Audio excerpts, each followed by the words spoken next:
Hello friends, চলে এসেছি আবার একটি নতুন রেসিপি নিয়ে। আজ আমি আপনাদের সাথে দই লস্যি রেসিপিটি শেয়ার করতে চাইছি। এই গরমের মধ্যে লস্যি খেতে আমরা সকলেই খুব পছন্দ করি। লস্যি গরমের সময় শরীর ঠান্ডা রাখতে ভীষণই সাহায্য করে।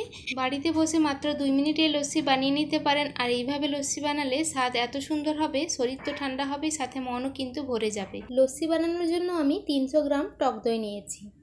আপনারা চাইলে মিষ্টি দইও ব্যবহার করতে পারেন। আর নিয়েছি আইস কিউব বা বরফের টুকরো। আপনারা ঠান্ডা জল নিতে পারেন বা বরফও ব্যবহার করতে পারেন। এবার দিয়ে দিচ্ছি চিনির সিরাপ। আপনারা চাইলে চিনিও ব্যবহার করতে পারেন।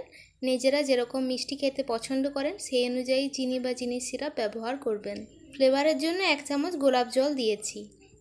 আর দিয়েছি আমন্ড, বাদাম, অল্প কিশমিশ আর অল্প নারকেল কোরানো। আপনারা নিজেদের পছন্দ অনুযায়ী বাদাম ব্যবহার করতে পারেন।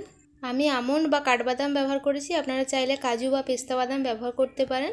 লস্যি বানানোর সময় অল্প একটু বাদাম ব্যবহার করলে লস্যির স্বাদটা যেমন বেড়ে যায়, একই সাথে বাদাম থেকে আমরা প্রচুর পুষ্টিগুণও পেয়ে থাকি।